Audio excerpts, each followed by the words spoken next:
Welcome back to another episode of the New Lead Order. I'm your host, Marjorie, and today I'm joined by someone who has deeply influenced how I think about leadership, community, and transformation. Mustafa Abdul Salam is a leader with over 40 years of experience in community economic development and community strategy, and he's the managing director of the Ward HCED think tank.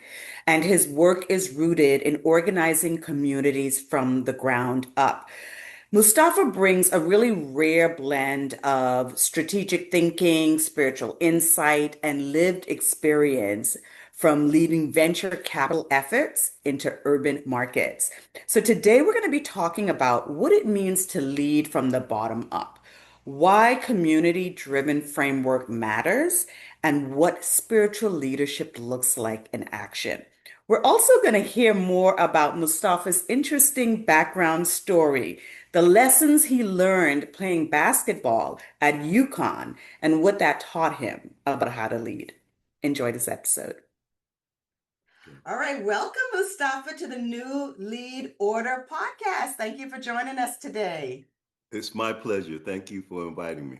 Of course, of course. I appreciate your time. You know, you and I are always having deep conversations. We're always in conversation, not just about work, but society, life, Mm-hmm. leadership.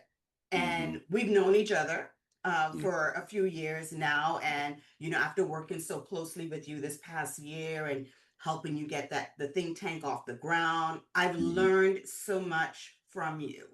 Mm-hmm. And, you know, not even though you know that you've been a leader in the community for so long and in the work Mm-hmm. that you've done, but just the years of experience and wisdom, right? Mm-hmm. And Right. you are still one of those people that is open to keep learning and developing as Mm-hmm. a leader.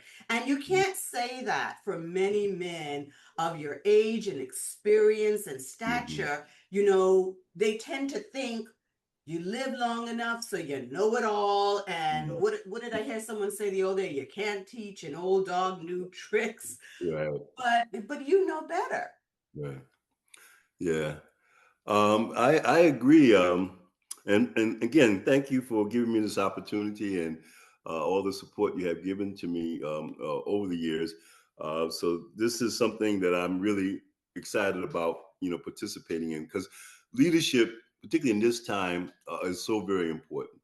I think we're at a time where uh, leadership is critical for us to continue to evolve as human beings, Mhm. and it's really a crossroad because we can either continue to move forward and higher, which requires a different type of leadership, or we can go backwards very easy Mhm. if we allow ourselves to buy into leadership that is not progressive in their thinking and have a spiritual base. Mhm. So the conversation around leadership is very timely, Mhm. and we need to have more people taking the whole issue around leadership very seriously now. Yeah, yeah, most definitely. So yeah, you and I have we've dug deep into this, and it's been a part of the work that we were doing together Mm-hmm. this past year. But let's go back a little bit because I think it's important for people to know who you are, right? And those things that shape you, because I think that people need to understand that there are things in our lives that shape us Mm-hmm. as individuals, right? That make us better leaders. Mm-hmm. And I want them to hear your story. I want them to get a sense of, what influenced you because you have an interesting background with, where you grew up, where you went to school, who you went to school with, Mm-hmm. and what brought you to this point and even a career in basketball. So if you could Mm-hmm. just give us an abbreviated sort of insight into that background for Okay. us. Yeah, well, I grew up in New Haven, Connecticut, and for those who might not be aware, New Haven is uh, the home of Yale University. which is one of the major institutions in the world, both in terms of resources and just political influence and just power. So at a very early age, I recognized that I was in an environment that was different. I lived in the high-rise projects only a couple of blocks away from the Yale campus, and so I had a lot of interaction with Yale students, and really uh, understood early that Yale, have a dominant role in New Haven, and uh, around my, coming into my early teens, New Haven became the site of the urban renewal process. Matter of fact, Yale sold the federal government on this whole model of urban renewal and became the model city for urban renewal. This was the early 60s. And a large part of the urban renewal was um, destroying neighborhoods that were longstanding, that was considered eyesores by anyone who was in a position to make those kind of decisions, and it wasn't the community. So I saw my neighborhood, the area that I grew up in, played around, friends, families, be totally demolished, and for only reason other than people decided that they wanted to see something different, even though there wasn't no real community input, because I didn't see really the adults around me, really contribute to that. So it really created a real sense of loss for me early.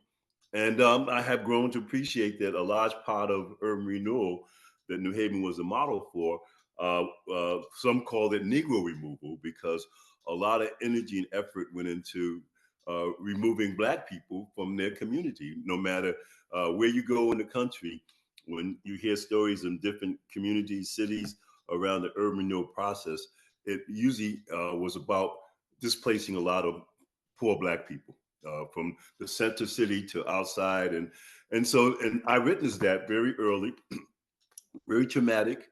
Didn't understand what was going on, but I knew that my environment changed, and it put a seed in me to want to find out and want to do things that would prevent that from happening to anybody else. So as I grew, I had opportunities. My relationship with Yale was bittersweet because, on one hand, I saw how destructive they were and how much uh, power they had. But because of their role in the community, I was able to go through a program that they had to prepare inner city students, particularly predominantly poor, living in Black poor youth, to be part of their campus and after school program to prepare students to higher education. And because of that, I was given an opportunity to go to Pomfret Prep School in Pomfret, Connecticut, very elite prep school. One of my classmates is the current, um, uh, what is he? He runs the government's health concern. Robert Kennedy Jr. He was one of my classmates, Secretary of Health, and so it was an elite school. I went from living in high-rise projects to uh, being in an environment of very affluential people, and that whole culture that came with that. And it shaped me. It gave me a real clear appreciation of the haves and the had-nots, because I knew what the have-nots had. So going into this environment, forced me to realize everybody wasn't poor. Matter of fact, there was people with extreme wealth, and it really, set me again on a path to really try to understand why it was this disconnect. And so that was another major milestone in my life, just having to deal with understanding the inequity that exists Right. at a very early age. But it gave me a high quality education. It gave me exposure that I would never have had if I didn't have the opportunity. I excelled both academically and sports wise, athletically, and was able to use that to go to the University of Connecticut as a scholar athlete and played basketball, was captain my senior year. And for those who don't know about UConn and They've done well athletically, but when I was there in the early 70s, um, racism was very rapid. Um, I have come to appreciate that Connecticut, because of its isolation and just history, in many ways, is as oppressive to Black people as Mississippi and Alabama in terms of how there is this disconnect. Because in Connecticut, outside of the 3 or 4 major cities, Black people really don't have any relevance. So I went to UConn campus and was experiencing dealing with students who had no knowledge of Black people or very limited. And we were probably the last university to have a major demonstration. Uh, in my junior year, we took over the library to make a statement about the lack of real support for Black students, and we were able to get some Black administrators out of it. But it took us, having that kind of demonstration to get them to recognize it. And part of the reason why we had a demonstration, I was in the school of anthropology, and I decided to get my bachelor's degree in social anthropology. And at the time I was doing it, there was funding given to the School of Anthropology to create what they were calling biocultural anthropology, which really dealt with racist theory of Blacks being inferior. And some of the research was based on the pigmentation of rats, Black as opposed to white. And the theory was that this color, your pigmentation, had something to do with your intelligence. It was just bogus, and it was during that time there was a whole science around trying to show Black inferiority. So that was my environment I was in. At a college, a university was supposed to be educating me, and so some of us in that department let the rest of the campus know, particularly Black students, and that participated in us really organizing, mobilizing, and taking over the library.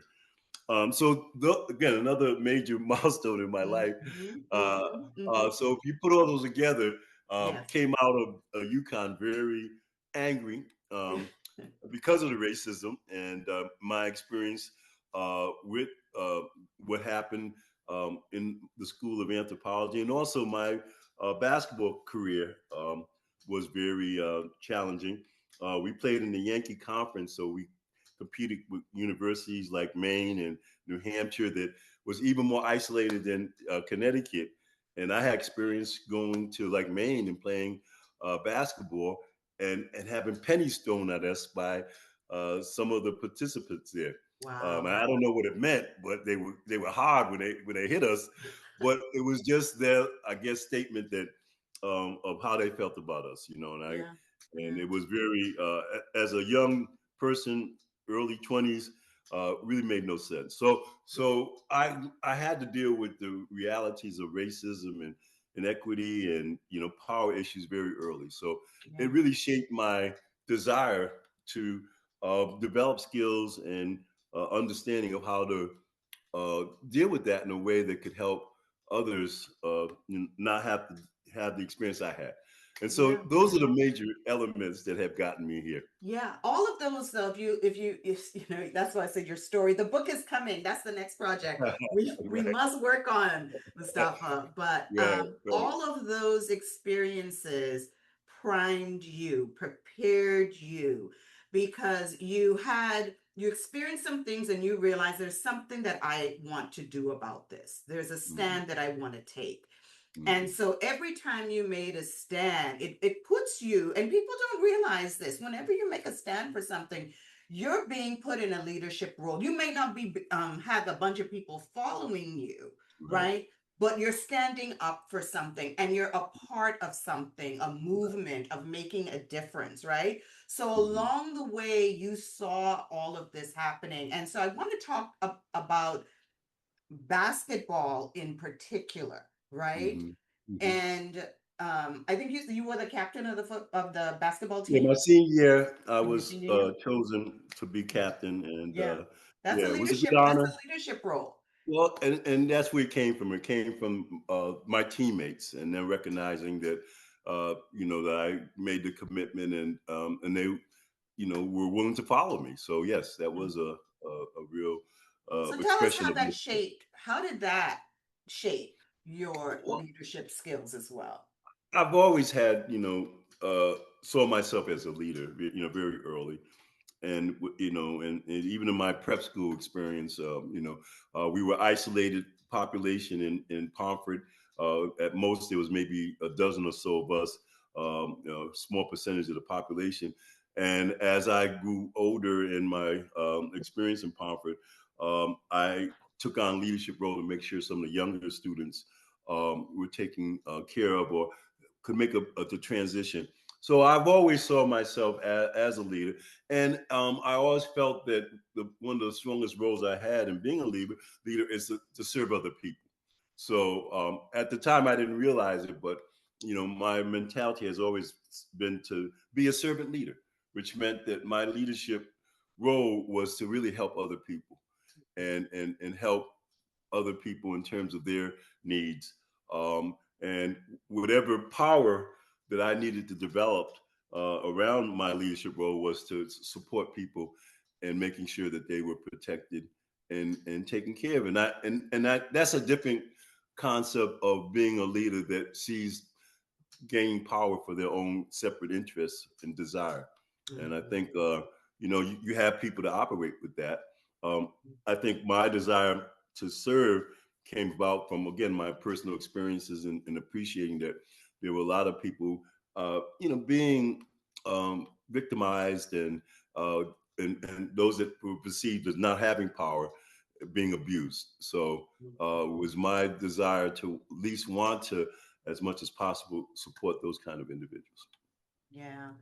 And so I want to turn it to this, where you are now, right? Hmm. From, after you left college, coming back home into your, your community, starting your career, Hmm. and the way you now look at how change can happen, right? Hmm. And a lot of your work is based on what you call a bottom up approach. Hmm. I've read some of your papers that Hmm. in your master's program, I think that you Hmm. wrote, and a lot of the work now in community economic development, which is what your Hmm. master's was in, Hmm. you base it on this bottom up approach. So, explain what bottom up leadership means to Hmm. you. Yeah. Well, as I grew in my understanding of power, it was recognizing that in most cases, power tends to be in three different parts. If you have wealth, definitely it leads to power.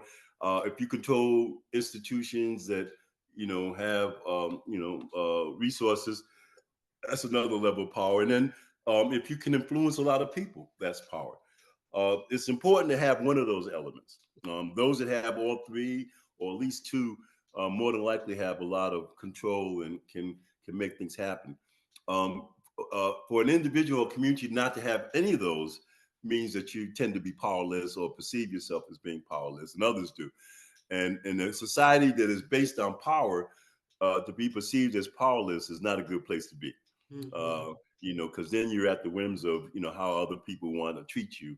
And if they feel that there's no pushback or you can't hurt them, for somebody who doesn't care, it's a license for them to do anything they want to you. So, uh, you know, going back out of school and going to the community and trying to work to uplift the community, I begin to appreciate that, the importance of power.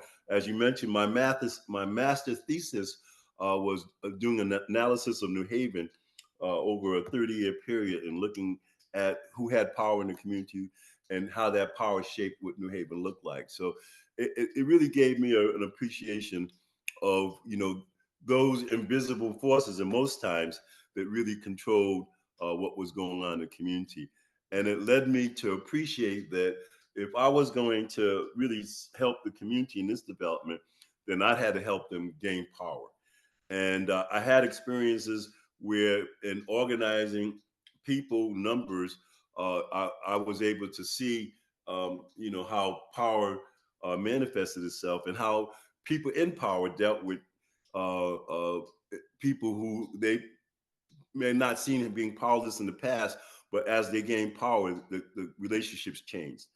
And so that's something that I understood that made a difference. So the work that I've been trying to do, and the whole concept of bottom up, is to recognize that if we're going to have a healthy society, healthy community, then you have to equip those individuals and communities, neighborhoods that have been traditionally looked at as powerless to gain power. And power for people who are limited is there a willingness to come together, create a common vision, and unite their effort.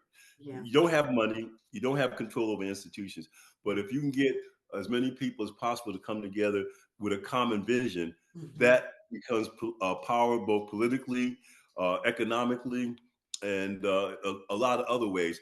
But at the same time, those that have power are not going to encourage you to do that because they don't want to share that power with you. Right. So, Right. and a case in point is that when the government decided to develop the anti-poverty movement, um, one of the key legislation pieces in it was participation of the poor, recognizing that if you want to help poor people, they need to participate in the process. And it was so effective throughout the country where you had poor people showing up in City Hall, petitioning for support and involvement, that both the Democrat and Republican mayors of these major cities that were dealing with poverty pushed back and told the federal government that they could not govern their communities if you had this kind of participation. So the government decided to no longer invest in any community organizing, provide any resources that will organize poor people, and that legislation went away. That was about what 40 years ago. And so over the last 40 years, from the government standpoint, there has been no attempt to organize poor people in a way that they could participate and have power. Right. And that's why a lot of our communities look the way they do, because there's been no a vehicle to advocate, for poor people. And so the top-down model, in a lot of ways, it was designed to keep poverty. Of course. And, Of and course. that's what we see. We see more poverty now than ever before, even though there's been billions and billions of dollars that Right. have been directed at poverty, mainly because poor people did not participate in the decision making. So a lot of the decisions that were made from the top down model never impacted poor people, but created a system that a lot of people really benefited from. And there was no reason for them to eliminate poverty because people benefited from it. That's right. So And even if you take that as a wider lens, even, if you look at this system and how it works throughout society on so many different levels. And that's mhm, what I've been talking about a lot today. This the way the system is designed from this top-down hierarchy is to sort of keep people, they use the word marginalized, but I also feel like it's pressed down in a way, yeah, right? no And question, constricted, right? no To question, where right, there's no wiggle room for right, you to move that much.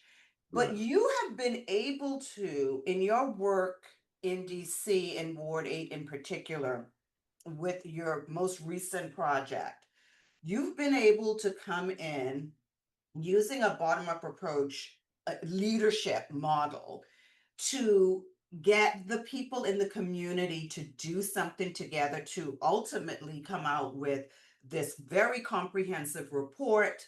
And also there'll be a documentary soon. We'll talk a little bit more about that. But I think the important part of that in understanding, because I knew, I met you when you were in the midst of all of that and putting Mhm, that together, is that mhm, you gave the community ownership and autonomy. You didn't mhm, see yourself, and I noticed that you didn't use any words like leader. You used the word facilitator, right? right, You were the facilitator for the mhm, community, which when I think about the language that we use now when it comes to leadership, it is very much on that, masculine, aggressive, dominant right, control side, those words. Right. But facilitation is a lot more fluid, right? You're Hmm. like you're a mediator sort of thing. I've started using the words like midwifing, because I feel like Right. you're helping to bring something to life, Right. right? Right. Hmm. So you did that. You allowed the community to have ownership, autonomy, and have some say. Now, there were some things that you've learned, some lessons that you learned in that, because I think what's important is that when you're a leader and you're using a bottom up leadership approach, Hmm. you still want to be able to give people the tools that they need as they are developing also Hmm. in their leadership Hmm. capacity. Hmm. Yeah, what I've learned is that you can never do enough educating and training, particularly for people who've been disenfranchised for so long, and really um, uh, see only the top-down model as the only thing that exists. So to come and talk to them about a bottom-up that they have no experience in and no sense that can even exist is very challenging. Because even though a bottom-up might impact them in a more positive way, because there's something new and they're really not comfortable with even notion of having power, that it takes time to get them to that place. Right. And sometimes you want to move so quickly to make the changes that you think need to make, and you don't have an appreciation that you need a period of time to prepare people, particularly those who have never experienced power. And so sometimes, even though being powerless is a negative experience, it's an experience that you are comfortable with. So therefore, you Mhm, know, you know what it looks like. mhm, Having power, if you never had it, can be scary in itself. So mhm, coming out of that, I realized that more training is needed, and the curriculum that you helped us put together and been involved with was my attempt to create a vehicle that can help disenfranchised people understand what their power is, and mhm, how unifying their effort and coming together with a common vision can make them more powerful collectively than individually. yeah, And we're just starting to move into that phase. I use the seniors in the community as one of the key leadership group. They're the ones that really advocated for the report that we did in the planning process. And I just met with them recently, and they have endorsed the report and planning to take ownership of it. And I have some meetings with the clergymen in the community to have the same conversation, because what endorsing the report does, and having multiple community-based support of it, it unifies the community in ways that gives it a common vision and moves us away from the fragmentation that most communities have, where you have these consistent silos of different entities, that are impacting the community but don't talk to each other, don't connect to each other, and therefore the community is dealing with multiple sources, but really no clear direction or vision. So having that and support and endorsement of a common vision in itself makes the potential of organizing and unifying much more real. Hey guys, I just wanted to pause for a brief moment to invite you into something connected to what Mustafa and I have been talking about, community and collective power. Leadership is shifting, and we all have a choice to make on how we stand for one another in a world that needs new ways forward. So, that is at the heart of the Wild Women Leaders School community. It's a space I've created for women leaders, women who are ready to remember their power, rise together, and reimagine what leadership can be when it's born from collaboration, courage, and collective vision. So, if you're longing for a community that supports you as you step into the next level of your leadership, this is it. I want you to go to the Wild Women Leaders School community, or there's a quick link in the show notes, and you can find it there. All right, back to this yeah. conversation. And Mustafa, just real quickly, give us a snapshot of what that report is so people understand, because I think something that people can gain from this today also Right. is how you can also replicate this in your Hmm. community and in your Yeah, spaces, right? So yeah. what is it that is in this report? Well, we decided that because the community did not have a clear voice, that we needed to create something that could speak for the community. So we were ground zero. We're ground zero for gentrification in Washington D.C. because where we're at is one of the least developed areas in the whole region. So a lot of developments coming, a lot of developers are coming, and you go to these meetings where city government and these developers are talking about what they want to do. The government is excited because they can bring new taxes in. Developers are excited because they can increase, their profit. And the community's left there sitting, trying to figure out what is in it for me. And then usually, based on the macroeconomics of the whole process, there's nothing in it. So the frame, what we're doing around community economic development, which is something that came out of the anti-poverty movement, is one of probably the last areas where it recognized that you can't change poverty unless you change the environment that poverty's in at the community level. And so community economic development is the micro to the macro of economics. Community economic development talks about livable wage jobs, uh, health, proper education, proper health services, making a community conducive for the residents that live there to participate in. And not so much for developers to make money or the city government to improve their tax base, but for the residents to improve their quality of life. So we use the community economic development framework for the report, and we surveyed about 1,000 residents by the residents themselves. We had about 50 town hall meetings, and out of those town hall meetings, we identified 6 key areas: small business development, health, education, and a couple more areas. Housing was a key part of it. And the residents talked about what their needs were and why they felt um, uh, they were things weren't being addressed. So it's rich in terms of anyone who wants to come in the community and really know what the community wants. This Yeah. report gives you direct information. You don't have to guess or anything.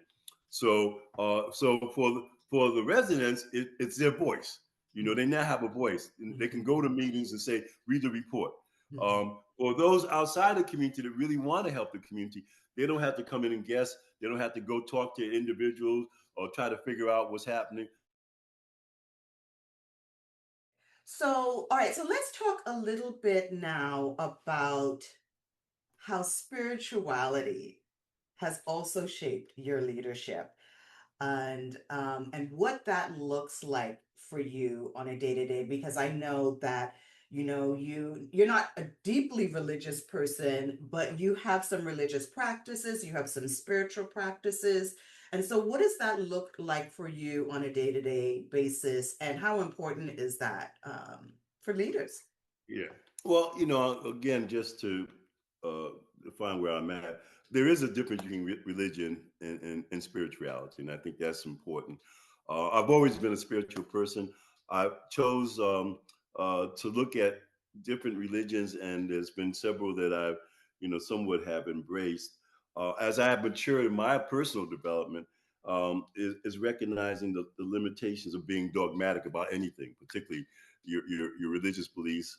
And I think, and that's what the appeal of spirituality is, because it's it's not a man-made thing. Is spirituality is what you believe, and it talks about really the goodness of your heart that offsets any other thing.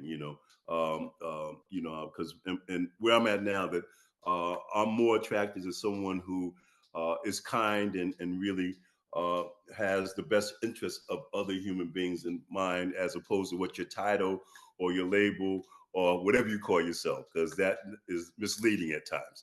So I think that's part of growth. After enough time, you realize that what's real and what's not. So my spiritual journey has been, particularly as a Black man in this country, trying to figure out how to keep my sanity in an environment that is trying to make you go crazy. So, and in order to do that, you have to embrace your spirituality. Mhm. Because there's just too many things you don't control. an environment that really is hostile. Mhm. So to be able to separate yourself and understand, what you do control, and put your energy there, keeps you in a position where you feel that you have, more control over your life, Mhm. as opposed to trying to figure out or invest times in things that you can't control, because you just don't have, the leverage. So that to me is, how do you just maintain your sense of self in an environment that can be very challenging, and this has served me well. And then just understand what your priorities are, you know, and the difference between, investing your time and energy into material things and physical things that come and go, and that really don't have a significant impact on the larger issue, as opposed to focusing on, loving people and being loved, which, can make all the difference no matter what's going on Yeah. in your life. Yeah. So I think as you mature and you understand what is important, then you can enjoy life a lot better, Most definitely. as you evolve. And so I think that has allowed me to, deal with issues that all human beings have to deal with, when there's times in your life where it can be challenging, and you really don't see a way out because you don't have that Mhm. long range vision to do that, Mhm. and understanding that there's times where you have to be comfortable being uncomfortable, and that's okay, because more than likely, there's something you're going to grow from that experience, and it's going to allow you to be even a better human being than you were prior to the challenge. Yes. But if you're so uncomfortable with being uncomfortable, then sometimes you make decisions and you do things that Mhm. don't allow you to really benefit in the long run. So Yes. it's really understanding that, a large part of being a human being is to accept the challenges as they come along, and not feel that so overwhelmed that it puts you in a position where you you make choices that end up being very detrimental to you. And it's faith, faith that, if you keep trying to do the best you can, that eventually, you'll find what it is you're looking for, or at least you will continue to grow in a way that, life would treat you better. Yeah, I think it's not by chance that the older you get, the more faith you have, or you should, because you've seen enough about life that knows that the only thing that you can't overcome is death. That's right. So That's right. Yeah. if you're alive, if you wake up the next day, you got a shot, and that's all you can ask for, and that's why, the intergenerational piece is so important, because one of the roles that elder plays, seniors, is to help young people through their experience, appreciate that it's not about the short term effort. It's not about, living fast and dying young. It's longevity. It's doing the things that allow you to have a life where you can give to the community, give to your family, and continue to grow as a person. Mhm. And I think we don't share that enough with young people, and so they get caught up in social media and the material world, and it distorts, what is important to them. So I think we as adults, we as older adults, need to be more conscious that they're looking at us for one thing, but also they need to help. We need to help them understand what it is to continue to evolve as a human being. Well, and yeah, and so I'm glad you said that because there were so many pieces there, and I hope you all were paying attention. There was so much wisdom in that because what you were describing is definitely about evolving, right? And the evolutionary work of a leadership is of a leader is so critical because it means that you know that you don't know everything Right. and that along the way that Mhm. you will make some mistakes, there will be some failings, there will be some disappointments, but the important piece is what did you learn out of that, right? What are your learnings? And then taking those learnings as a leader, using them to help to bring up other leaders and develop the leaders around you. Now, Mhm. the reason why the spirituality is so important is because it keeps you grounded, Mhm. right? Yes. So Yes. whatever that looks like, even if it's I meditate every day for 10 minutes, right? Mhm. That's a spiritual practice. Now you're going with it, right? Mhm. But I Yeah. think even taking it further through self-reflection, self-inquiry, learning how to be more self-aware, Mhm. understanding emotional intelligence, all of those things, and then being able to model that, Mhm. right? And that was another Mhm. thing that you were talking about, like for the elders right now, we can look at so many ways that there are generational divides, right? Mhm.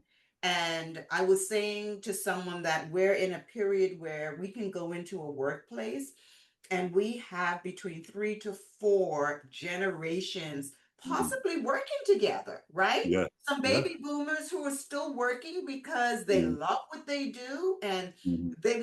and they're doing a great job. And so they're leading the way. And then you've got Gen X, you've got millennials, and now you've got Gen Z, right? You've got all of Yeah. these generations in Yeah. a workplace, and Right. now you're figuring out you're all working towards one common goal within a company or organization, but you're also Mhm. bringing in your different lived experiences about what that looks like, and Mhm. in creating a different type of culture. And so, it's difficult because, if you're older, you're looking at these younger ones and thinking, you all don't have no work ethic, you Right. don't Right. Right. understand this, but then Yeah. you have these younger folks saying, listen, I didn't come in this job to kill myself like you did for 40 years. I understand work-life balance. Yeah. So, and both of those are valid. So Yeah. there is the balance. And I think Mhm. that's when it comes to those of us that are older, who have been in the workforce longer, who have been in leadership roles and evolving in the times of there's a new type of leadership emerging. Right. How do we help to cultivate that and Yeah. support that and nourish that? Yeah. No, and that's very real. It's going to be real from ongoing because people are living longer. And so you're going to see, that kind of diversity. It was a time when people hit 60, they went away. You didn't see them anymore. But Retired now, and on the yeah, cruise all over the world or yeah. whatever. But now people, choose in many cases to work and be productive. I think the key word is respect. I think all human beings desire respect, no matter where you're at, or and they respond when they feel respect, and they respond when they feel disrespected. Mhm. So if you can create an environment where everybody feels respected, then you're going to get a lot more productivity. You're going to have a lot more peace, because nobody wants to feel disrespected. And once they do, then it changes their whole dynamic of how they see you and what they want to bring to the table. So it has to stop at the top. I think a leader sets the stage by showing respect for everybody and seeing the value of everybody. Because if you don't, then that's how everybody else is going to perceive themselves. And so, an effective leader, a leader that really has the best interests of those that he's working with, then he's going to be the model of respect, and then he's going to demonstrate that everybody has importance and everybody has value. Um, I really like Buddhism philosophy because I think it's probably one of the better mental health tools. And Namaste, the saying in Namaste talks about seeing the God within everybody.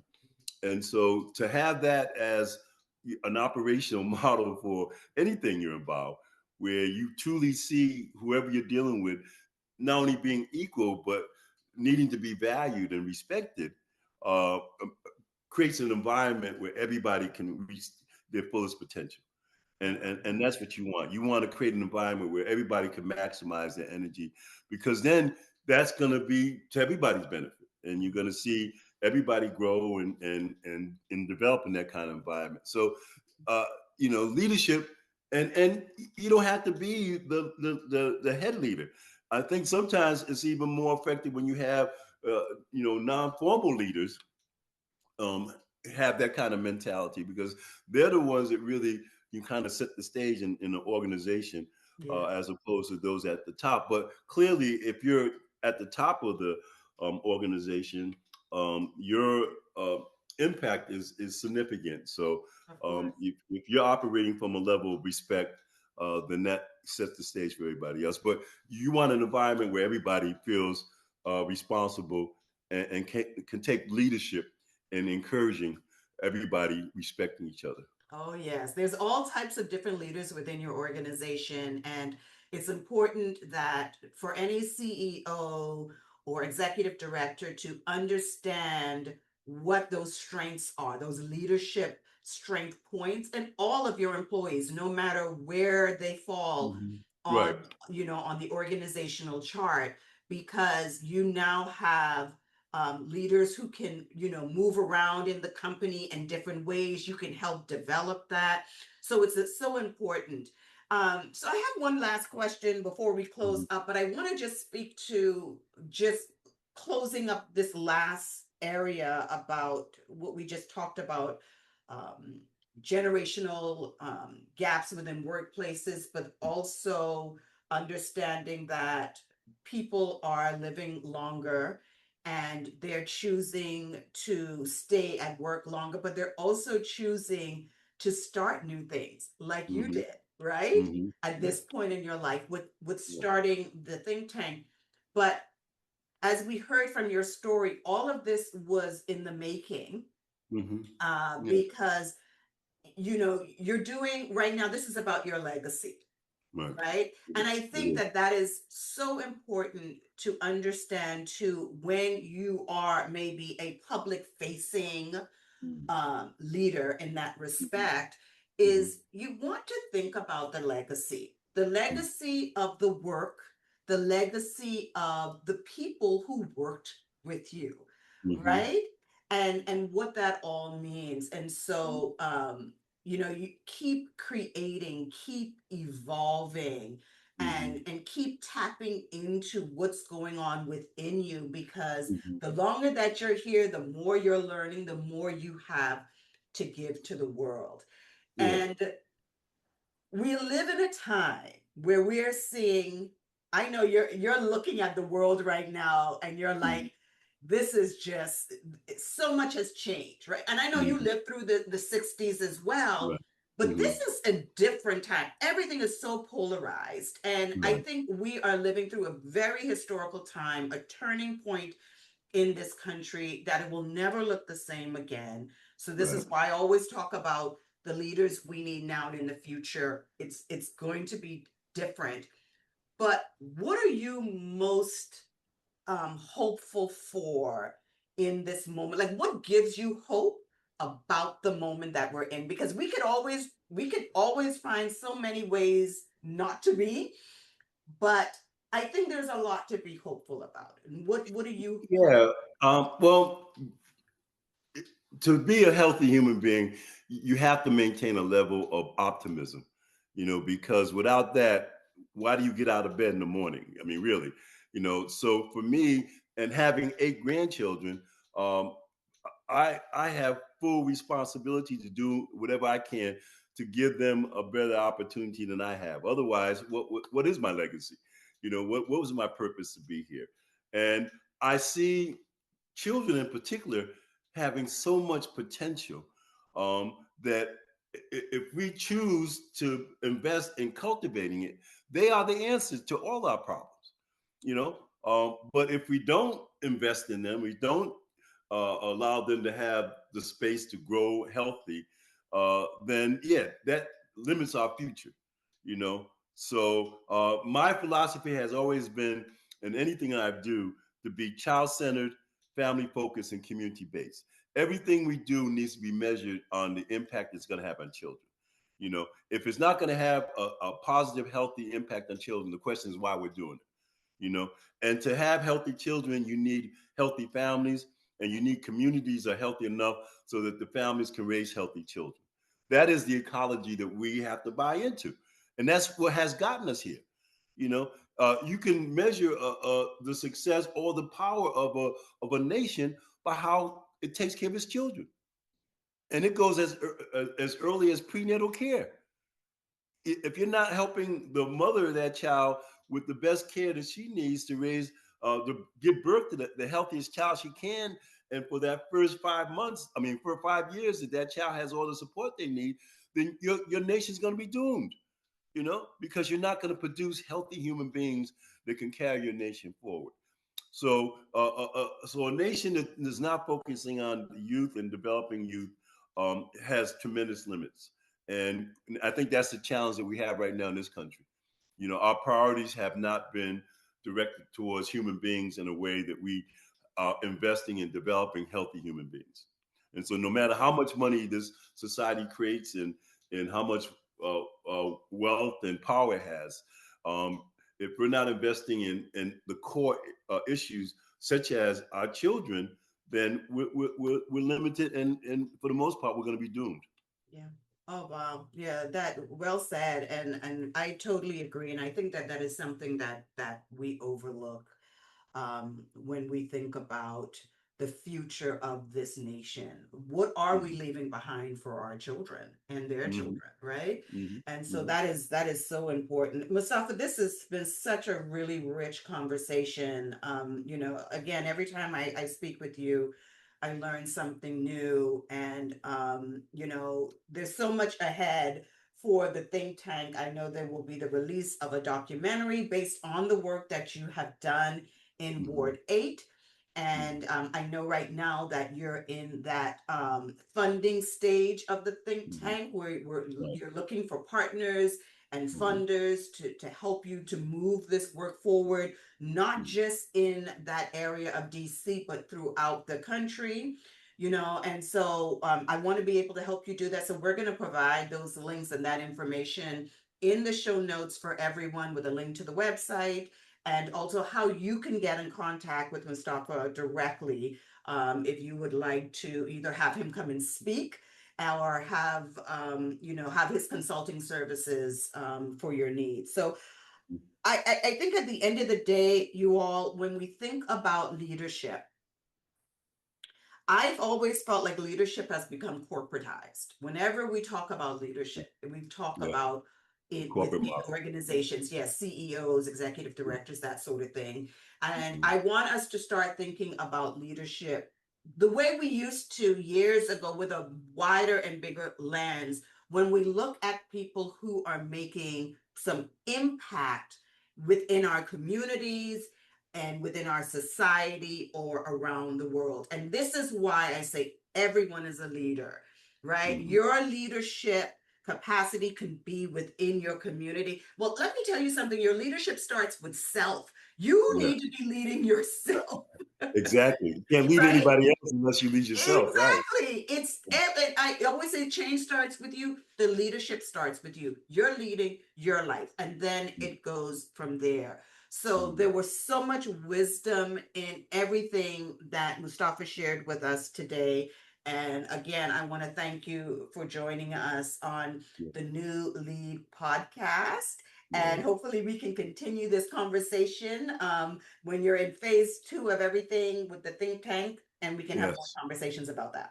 And again, thank you. And I see tremendous success in what you're doing.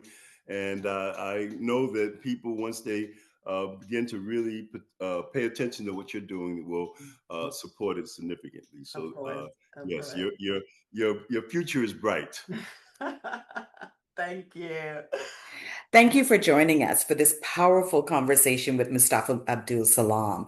From his journey and from growing up in New Haven, Connecticut, to becoming this pillar of community-led change in Washington, D.C., it reminds us that leadership that is grounded in service, respect, and collective power is what transforms systems and lives. And as we reflect on his legacy of this bottom up approach, bottom up leadership, his spiritual resilience, and his unwavering commitment to community, we should all ask ourselves, how are we showing up for those around us in our communities? Let this episode be an invitation to listen more deeply and to lead with intention and build the future together from the ground up. I'll see you on the next episode of the New Lead Order.